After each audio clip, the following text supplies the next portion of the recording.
Hey, I'm Austin with WolfPac-Outdoors, and I've set out on the Pacific Crest Overland Route to find and explore the last few remaining wild places in California.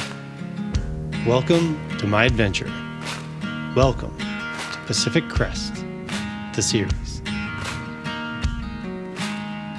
California, Episode 4, Part 1, Into the Unknown.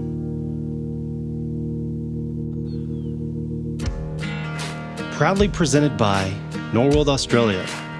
When your adventure demands built to last, demand Norweld. In association with 4-Wheel Campers. Live your adventure. And from viewers like you, I truly appreciate and thank you for your continued support.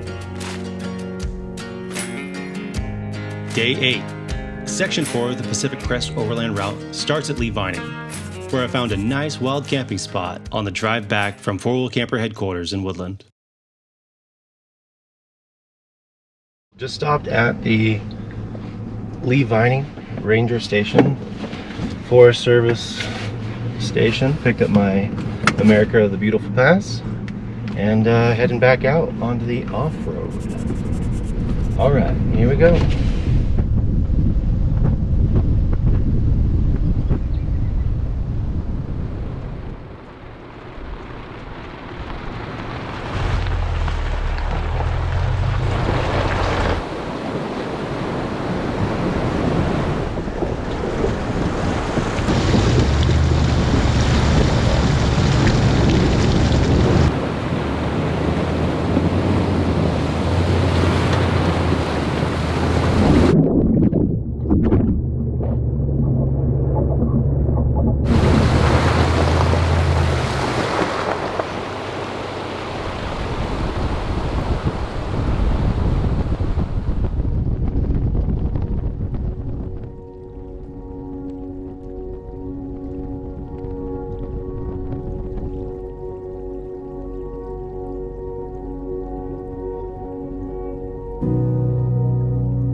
After a quick water crossing, I started heading towards South Tufa, which apparently is like a super cool place that a lot of people go to take pictures, because there's these spears called Tufas, which is a variety of limestone formed when carbonate minerals precipitate out of water in unheated rivers or lakes. So they appear to be just growing out of the ground. You've got to check it out.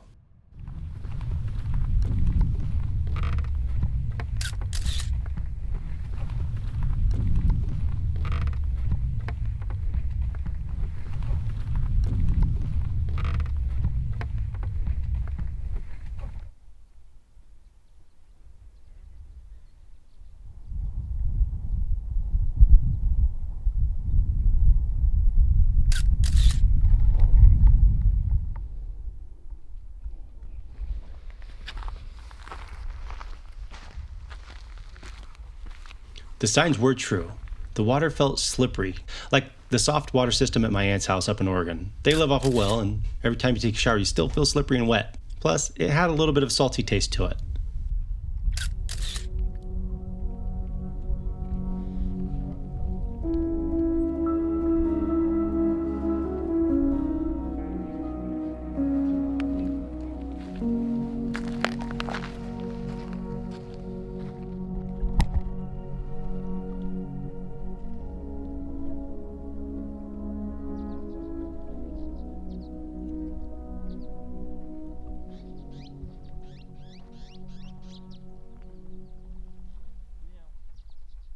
After leaving South Tufa, I stopped quickly at Mono Mills to see what all the history was about before continuing towards Bishop.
Not too far down the roads were open and clear. I had a perfect view of the southeastern Sierras.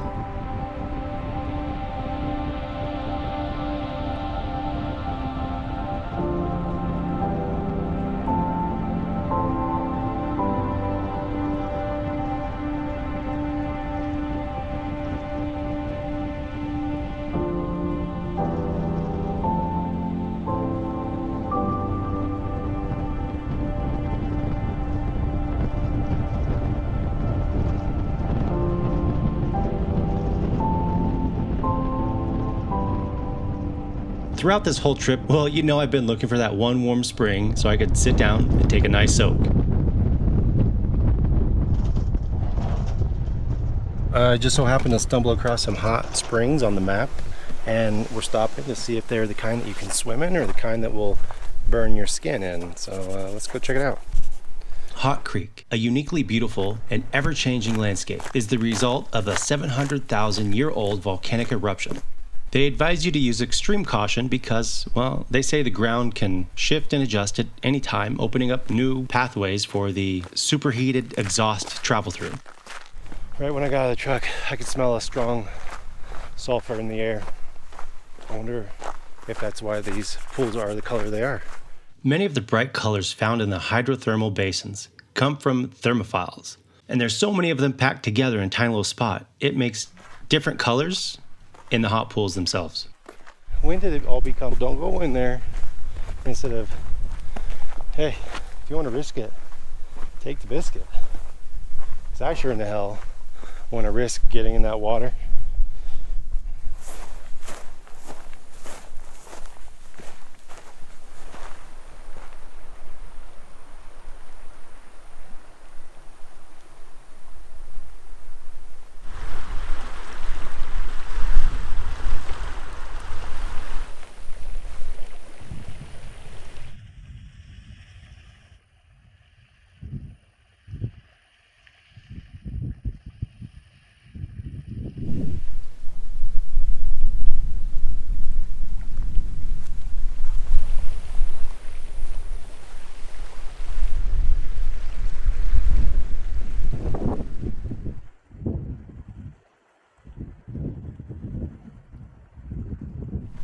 So if you were here, would you get in the creek or would you not? I take those warning signs more as like an advisory. Hey, you probably shouldn't do this because you could get hurt, especially if you just jump right into the water. It's gonna boil you to death. Sorry, lobsters. Too bad you're delicious. Whereas if you're remotely cautious about it, just maybe you can sit in a stream that's 75 degrees, 80 degrees, and just chill out. Okay, I'm gonna put my hand in there as long as I can in this one particular spot, right? That's it. That's magnificent. I cannot believe how hot that is. That is so cool. It took but 1-2 seconds before I had to retract my hand. That's really cool.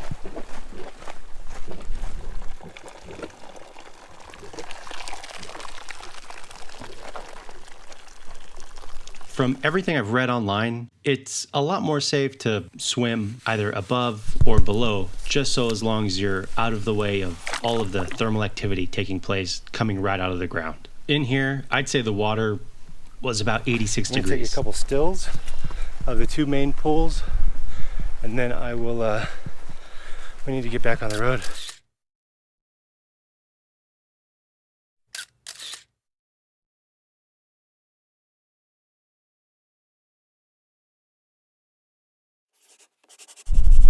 Well, I'm not going to pull any punches on this one.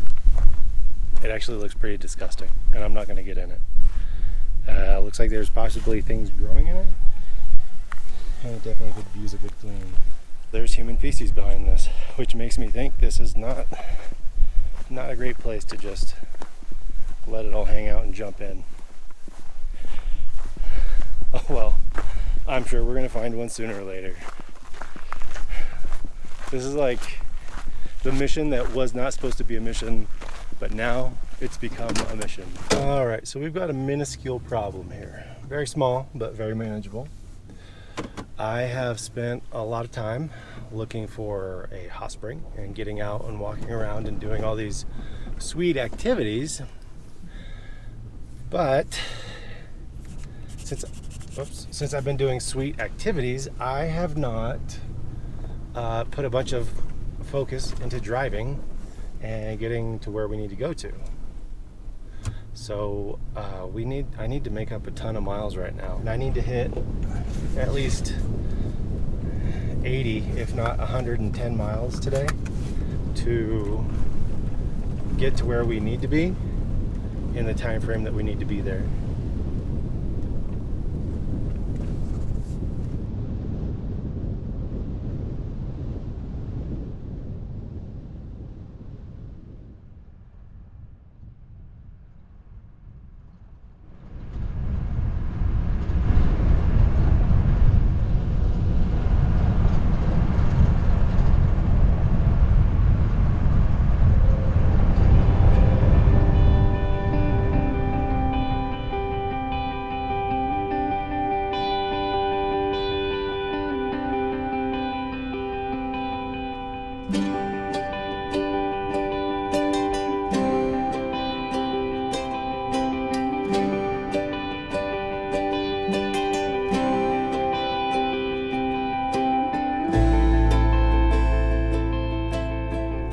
Traveling from Brown's Owens campground towards Bishop, the road was wide open and as big as a country highway.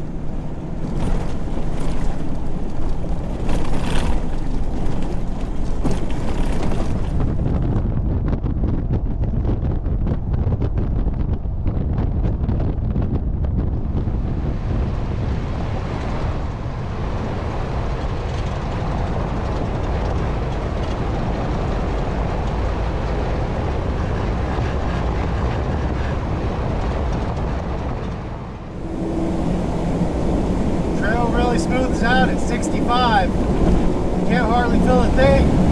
Just hopefully you have the shocks that can keep up. Thank God these ADS things are built bomb-proof. Woo-hoo-wee. Damn.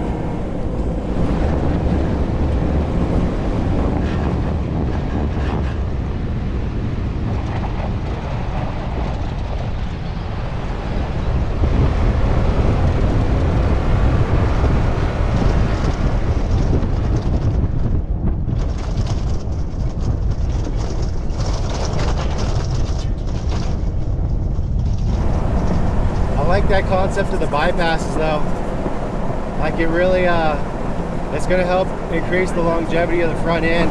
Instead of having one 2.5 inch shock, now we have two 2.5 inch shocks, right? So we've just increased our ability to dampen without overheating.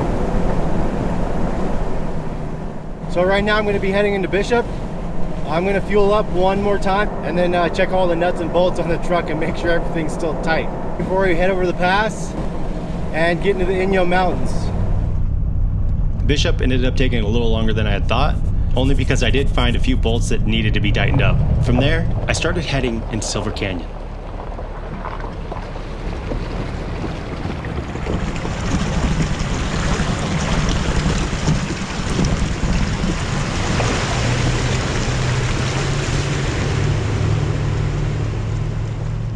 On the original route that I looked into, this was going to be a technical section of trail, and I had even contemplated stopping at the beginning of Silver Canyon and just calling it a night. But for sake of wanting to see a magnificent sunset, I kept pushing forward, not knowing that I was about to be filming deep into the night.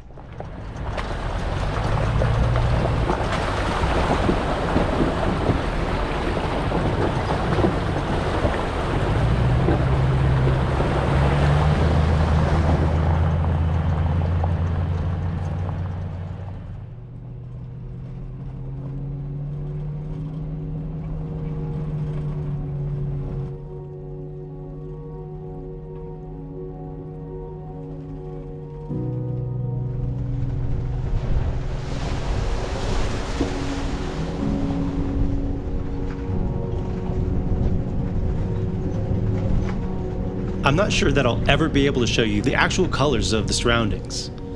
As hard as I try, it still never gets all the colors.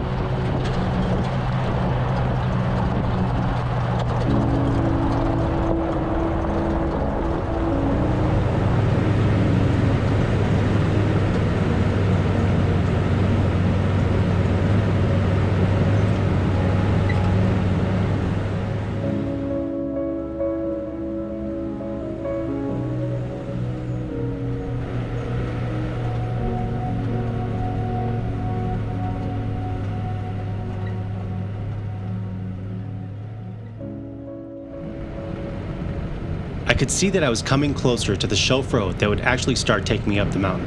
If any truck with a 2,200-pound four-wheel camper on the back of it was going to make it up this trail, well, hell, I knew my truck had the best chance.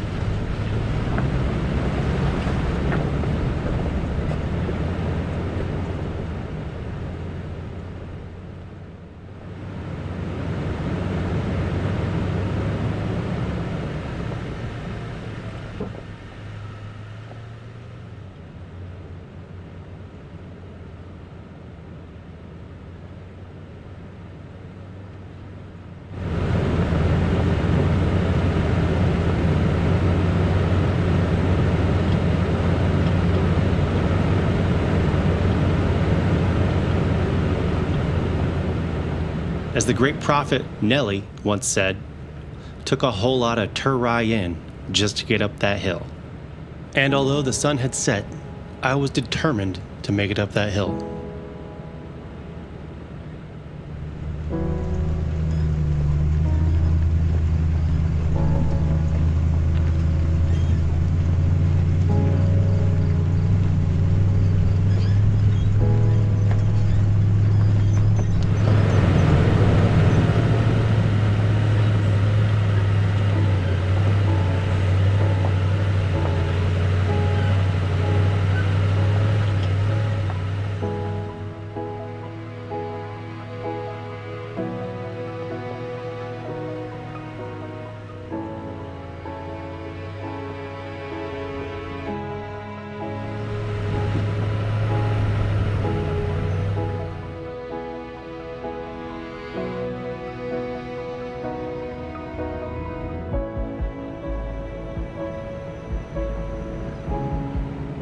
By the time I got to this section, my heart was racing, my hands were sweating.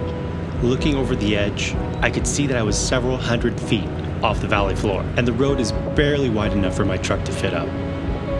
Sheer rocks on the one side and nearly a vertical drop on the other, but there was no way I was going to pass this ride up.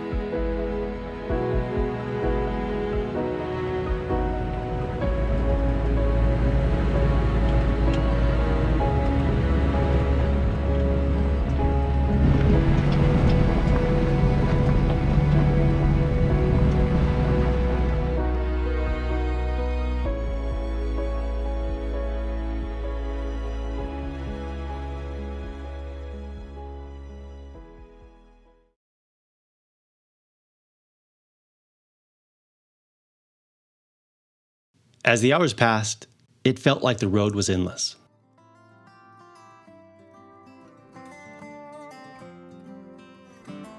It wasn't around until about 11:30 at night when I finally reached the summit of the hill. After a quick drive around to see what was there, I called it a night and set up camp on the edge of the bluff overlooking the town of Bishop.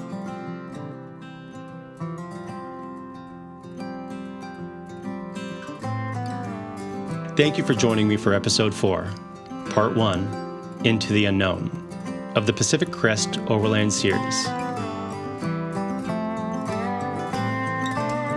Join me next time as I travel through the Inyo Mountains and over to Big Pine, and then I head into Death Valley.